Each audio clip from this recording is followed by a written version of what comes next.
Narito na naman tayo para sa isang nakakakilig at napaka-sweet na istorya nila Kalingap Edu at Viancy. Ay aking makilala.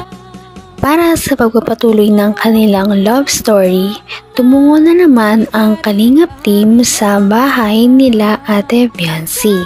Ito ay dahil may ibibigay na naman silang isang malaking sorpresa.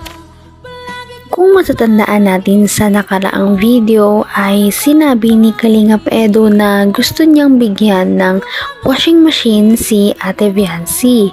Kaya naman sa kanilang susunod na pagdalaw ay sa tulong ng isang sponsor ay nakabili sila ng isang washing machine. Makikita natin na binubuhat na nga ni Kalingap Rab at ni Kalingap Edu ang napakalaking sorpresa para kay Ate Viancy na siyang tiyak na ikakatuwa nito. Maya-maya pa ay dumating na nga sila sa bahay nila Ate Viancy at agad naman silang ipinatuloy sa kanilang bahay. Kapiling ka, ayoko na muling nag-iisa. Pagkatyan ka na. Pagkatuloy nga ng Kalingap team sa bahay nila Ate Viancy ay humarap sa kanila ang napakagandang si Viancy na bihis at mukhang nag-ayos na naman siya para sa araw na ito. Ngunit noong tinanong siya ni Kalingap Rab kung ano sa tingin niya ang sorpresa sa kanila ngayong araw ay hindi niya daw ito alam. Gulat naman si Ate Viancy noong ang sorpresa pala sa kanya ay isang bagong-bagong washing machine. Dahil sa saya na nararamdaman ni Ate Viancy ay tinawag niya ang kaniyang nanay upang ipakita ang bagong sorpresa sa kanila ng Kalingap team at siya namang kinatuwa din ng kaniyang ina. Lubos ang pagpapasalamat ni Ate Viancy at ng kanyang mama sa mga tumutulong sa kanila araw-araw.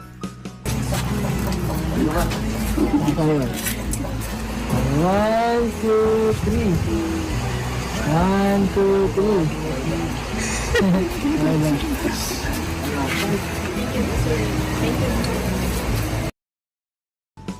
Bakas nga ang kilig sa mukha ni Ate Viancy dahil hindi na naman siya mapakali dahil nandyan si Kalingap Edu.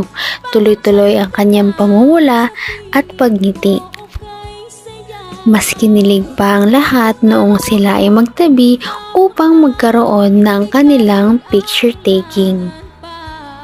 Matapos nito ay nagpakitang gilas naman agad si Kalingap Edu upang buhatin ang napakabigat at napakalaki na washing machine na sorpresa kila Ate Viancy.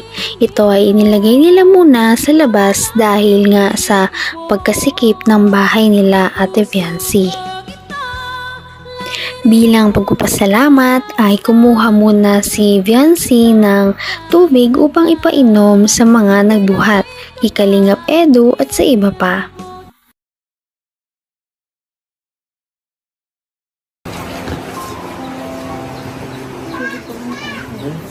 Ay, salamat.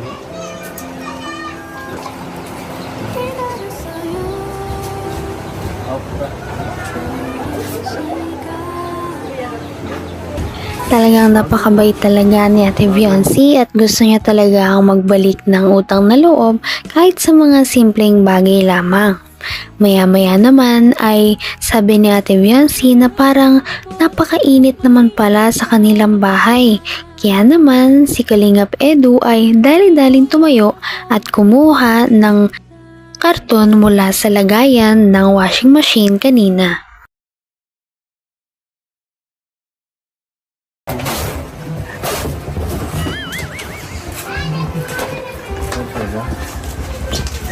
Imbis na lumamig ay parang mas lalong uminit ang paligid dahil sa sweetness ng dalawa. Maya-maya ay parang nakaramdam na rin sila ng gutom dahil hapon na nga, kaya naman napagpasyahan nila na magmerienda na. Akala ko pagpunta namin dito, lutuan mo kami ng tinola. Sige,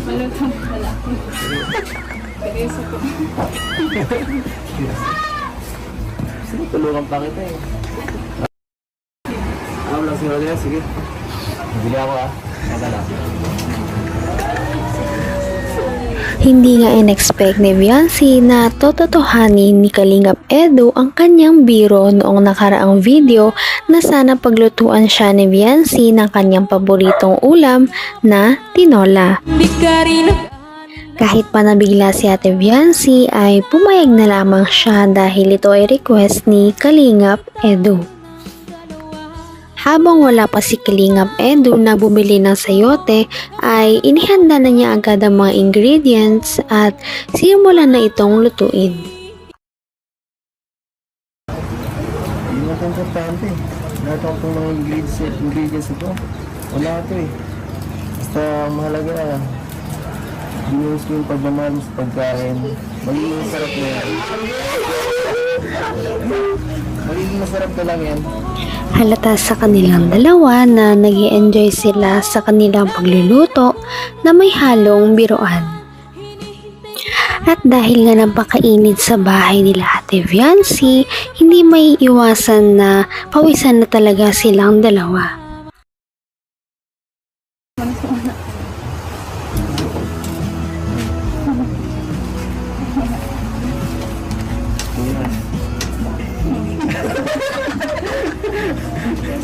Mula sa dito.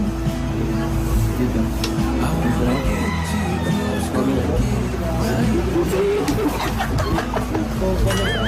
Ano ba pa kaya? Baka napupuin na ako. Napupuin na ako. Hindi ko makita na lang ako. Dito pa, oh. Sabat lang kami ko na hawakan.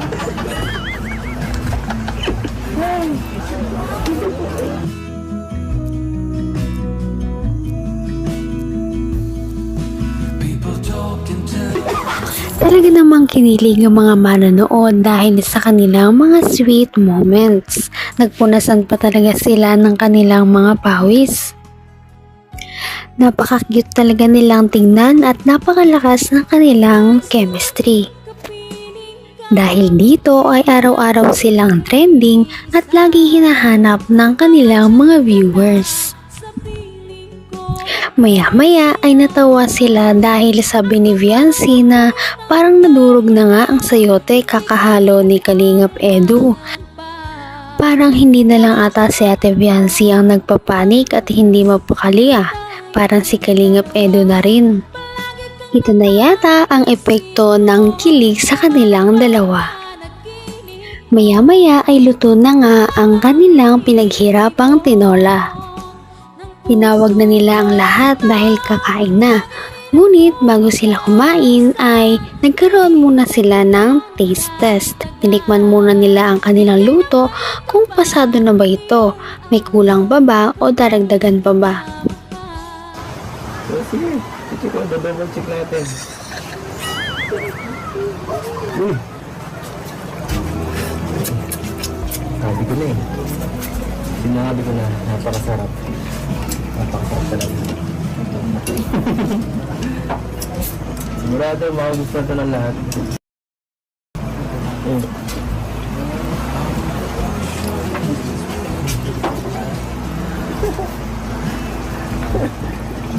Okay lang? Okay lang pala eh. Hindi masarap to. Hindi masarap.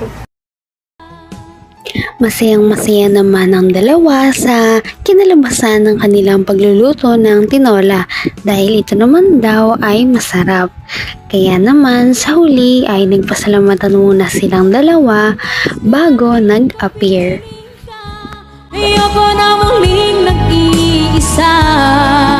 Pangandyan ka na sa piling ko, okay saya. At kung ano ako'y tanggap mo na, hindi ka rin nag-ay.